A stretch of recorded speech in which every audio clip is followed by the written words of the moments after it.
सौ बात की एक बात यह कि लाल सागर में समुद्र के नीचे इंटरनेट की तार कट गई। भारत तक में इंटरनेट की स्पीड कई जगह स्लो हो गई, लेकिन पब्लिक तो यह सुनकर ही हैरान हो गई कि इंटरनेट क्या केबल के जरिए आ रहा है, तार से आ रहा है। पब्लिक यह तो जानती है कि इसके फोन पर या कंप्यूटर पर या टीवी में किस कंपनी का इंटरनेट कनेक्शन लगा है, लेकिन उस कंपनी में कहां से आ रहा है लोग ध्यान नहीं देते। ये समुद्र के नीचे तारे बिछा रखी हैं क्या? तो इसको समझने के लिए इंटरनेट के पूरे खेल को समझना पड़ेगा। मतलब जैसे आप अपने घर में बैठे हो, अपने फोन पर स्क्रॉल कर रहे हो, कोई मजेदार वीडियो देख रहे हो या दुनिया के किसी कोने में बैठे दोस्त से चैट कर रहे हो, तो ये जो इंटरनेट के जरिए हो रहा है ये आ कहां से रहा है? कोई जादू थोड़ा ही है। आप अपने फोन को टच करते हो, पलक झपकते ही आपका मैसेज किसी दूसरे देश में पहुंच जाता है या कोई मूवी स्ट्रीम होने लगती है। ये सब डेटा ही तो है, लेकिन ये सारा डेटा इतनी तेजी से कैसे पहुंच जाता है? आपका वीडियो, मैसेज, ईमेल आपके फोन से हजारों मील दूर किसी और के फोन तक कैसे पहुंच जाता है? आप सोच रहे हो ये सब वाईफाई राउटर या सेल टावर से जा रहा है, वो तो ठीक है, लेकिन उससे आगे कहां जा रहा है? वहां से दूसरे देश कैसे जा रहा है? तो ये जो सिस्टम है ये समुद्र के नीचे बिछा हुआ है। समुद्र के नीचे तारें बिछी हुई हैं, अंडर सी। समुद्र के नीचे अंडर सी केबलें बिछी हुई हैं। इनके बिना इंटरनेट नहीं चल सकता। आप भारत में हो, आप अमेरिका में स्टोर किया हुआ कोई वीडियो देखना चाहते हो, वो वीडियो एक बड़े कंप्यूटर में स्टोर होता है जिसको कहते हैं सर्वर।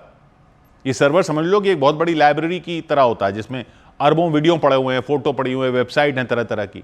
जब आप प्ले का बटन दबाते हो तो आपका फोन सर्वर को बोलता है कि भाई वो वीडियो भेजो, यहां चलाना है। लेकिन ये संदेश दुनिया के उस पार तक कैसे पहुंचता है? हवा में तैरता हुआ जाता है कि आपके फोन का संदेश, या सैटेलाइट में जाता है? नहीं, ये जाता है समुद्र में बिछी हुई तारों के जरिए, अंडर सी केबलों के जरिए बिजली की तेजी से ये सर्वर तक पहुंचता है। जब आप इंटरनेट चलाते हो तो आपका फोन या कंप्यूटर एक लोकल नेटवर्क से जुड़ा होता है।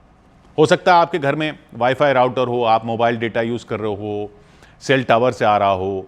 ये ऐसे जैसे आपके घर के पास की छोटी सड़कें होती हैं। आपकी वो वीडियो की जो रिक्वेस्ट है पहले इन छोटी सड़कों से आपने जिस कंपनी की इंटरनेट सेवा ली हुई है वहां जाती है। अब जैसे आपने बोला फलां वीडियो देखना है, तो वो वीडियो उस कंपनी के पास थोड़ी पड़ा हुआ है जो आपको इंटरनेट सेवा दे रही है। उसको तो वो वीडियो आपके फोन तक लाने के लिए उस सर्वर तक पहुंचना होता है जहां वो वीडियो स्टोर किया हुआ है, जो शायद किसी दूसरे देश में हो। इसके लिए वो आपकी रिक्वेस्ट को दुनिया भर में फैली हुई केबलों के बड़े जाल के जरिए भेजता है। इनमें ज्यादातर तारें समुद्र के नीचे बिछी हैं। इन केबलों को आप डेटा ले जाने वाले बड़े बड़े पाइप समझ लो। बस इनमें पानी की जगह डेटा बहता है, ये मान लो। ये तारें मोटी तारें नहीं होती, सर के बाल से भी महीन होती हैं, सर के बाल से भी महीन, ऑप्टिकल फाइबर। बिजली की तारों में तो करंट जाता है, इनमें करंट नहीं जाता है। इनमें जाती है लाइट, रोशनी। रोशनी के जरिए डेटा जाता है। जैसे आप टॉर्च की रोशनी को एक लंबी ट्यूब के जरिए भेज रहे हो, तो जो भी संदेश होता है या आवाज होती है या वीडियो होता है उसको बदल देते हैं रोशनी के सिग्नल में, और रोशनी के सिग्नल भेजते हैं इन तारों के जरिए। बिजली के तारों में करंट दौड़ता है, इन ऑप्टिकल फाइबर में रोशनी के सिग्नल दौड़ते हैं, रोशनी दौड़ती है। रोशनी की स्पीड से जाते ही रोशनी लाइट की स्पीड से जाती है, तभी तो इतना जल्दी पहुंच जाती है। आप बटन दबाते हो, वीडियो देखना है, उसका बन जाता है एक लाइट सिग्नल, रोशनी का सिग्नल बन जाता है, वो दौड़ता हुआ पहुंच जाता है सर्वर तक, और सर्वर में पड़ा हुआ वीडियो भी बन जाता है एक लाइट सिग्नल। वो भी रोशनी बनकर तार से आ जाता है आपके पास, और यहां आकर फिर से रोशनी को बदल देते हैं वीडियो में, और आप देखते हो वीडियो। अब सवाल यह है कि यह केबल समुद्र में कैसे बिछाई जाती है? कोई तार को पानी में फेंक दो, ऐसा थोड़ी है। खास जहाज होते हैं, इनको कहते हैं केबल लेइंग शिप्स, वो ये काम करते हैं। अब जैसे पतंग की डोर की चरखियां होती है ना, चरखी में लपेटी होती है डोर, ये जहाज बड़ी बड़ी चरखियों में केबल लेकर जाते हैं। 10-10 हजार किलोमीटर तक लंबी केबल लेकर जाते हैं, 10,000 किलोमीटर। अब समुद्र भी तो सोचिए ना कितना विशाल होता है। तो जहाज बढ़ता रहता है, चरखी खोल खोल कर तार डालता रहता है। और ये केबल जो होती है वो तो बाल से भी महीन होती है, लेकिन उसको मजबूत बनाया जाता है, स्टील और प्लास्टिक की परतों में लपेटा जाता है। भाई पत्थर हैं, मछलियां हैं, जहाज़ों के लंगर हैं, उन सब से बचना है। किनारे के पास जहां पानी गहरा, पहले गहरे से फिर किनारे के पास आता है, पानी कम गहरा होता है, वहां इनको दबा दिया जाता है ताकि ये सुरक्षित रहें। लेकिन गहरे समुद्र में बस ये समुद्र के तल पर लेटी रहती हैं तारें, किनारे पर तो इनको अंदर दबा दिया जाता है। एक बार जब केबल बिछ जाती है तो वो ज़मीन पर खास स्टेशनों से जोड़ी जाती है, समुद्र के दोनों तरफ, दोनों साइड पे स्टेशन होते हैं, इनको लैंडिंग स्टेशन कहते हैं। इधर स्टेशन उधर स्टेशन, उसके बीच में तार।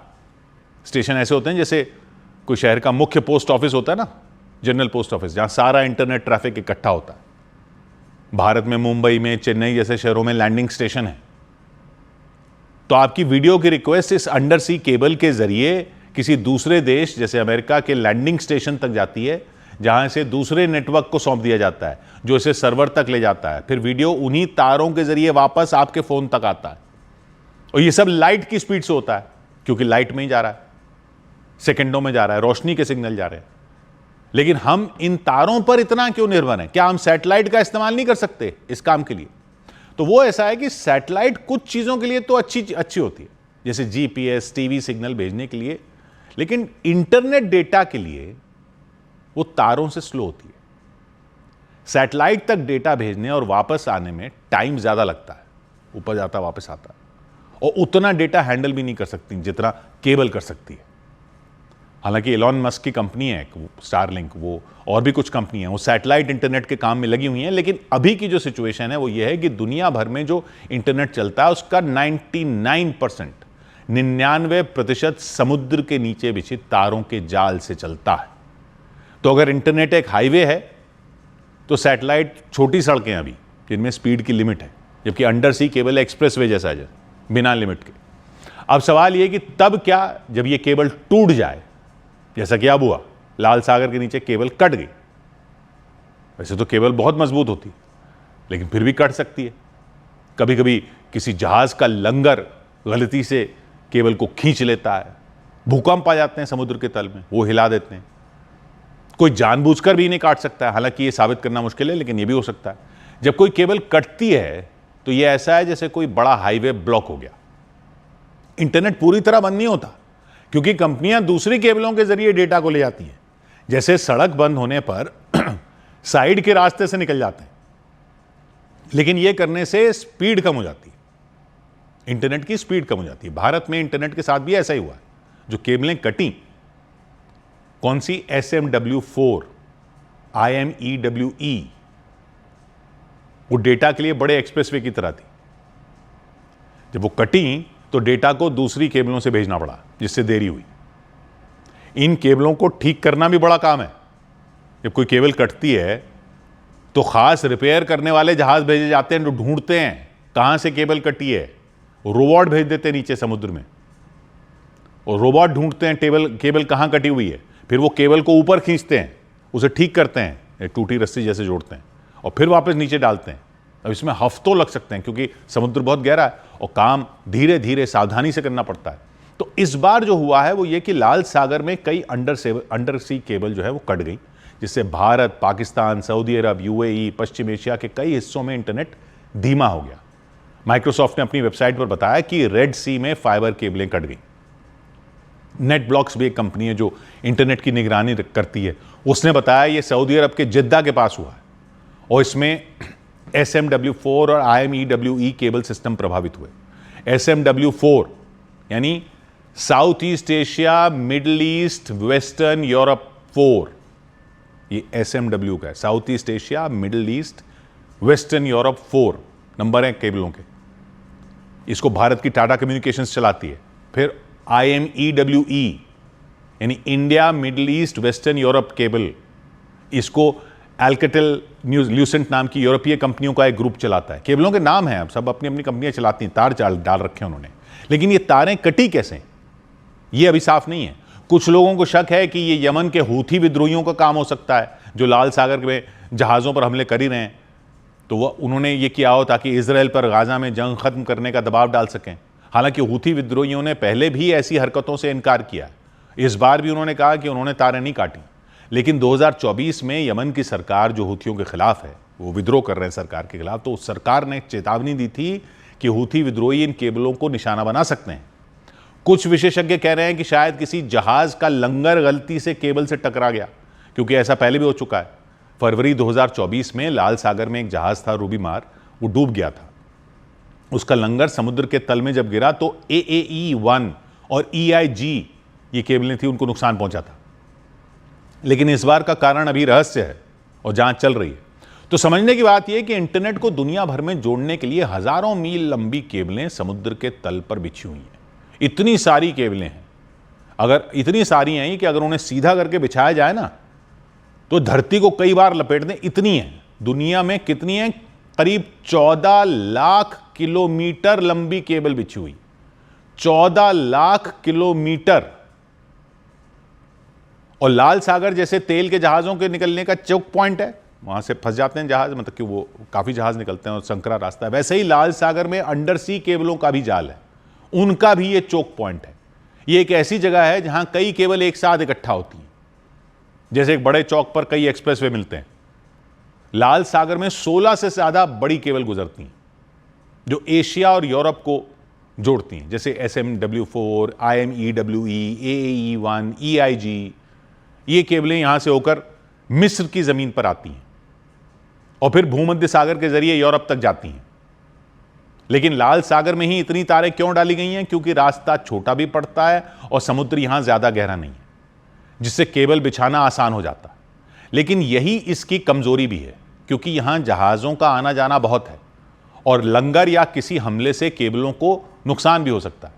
इसके अलावा अटलांटिक महासागर में, जो अमेरिका और यूरोप को जोड़ता है, ढेर सारी केबलें बिछी हैं। ये केबल न्यूयॉर्क, लंदन, पेरिस जैसे बड़े शहरों को जोड़ती हैं। एक मारिया केबल है जो माइक्रोसॉफ्ट और मेटा जैसी कंपनियों ने बिछाई हुई है। ये अमेरिका में वर्जीनिया से यूरोप में स्पेन तक जाती है। ये इतनी तेज है कि ये बैंकों और बिजनेस को 1 सेकंड में भी कम टाइम में डेटा भेजने में मदद करती है। मतलब अगर आप न्यूयॉर्क शेयर बाजार में एक शेयर खरीद रहे हो और वो ऑर्डर लंदन के स्टॉक एक्सचेंज तक पलक झपकते पहुंच जाता है, तो वो कैसे होता है? सब इन केबलों की वजह से होता है। पैसिफिक महासागर में भी बहुत सारी केबल हैं जो अमेरिका, जापान, ऑस्ट्रेलिया और एशिया को जोड़ती हैं।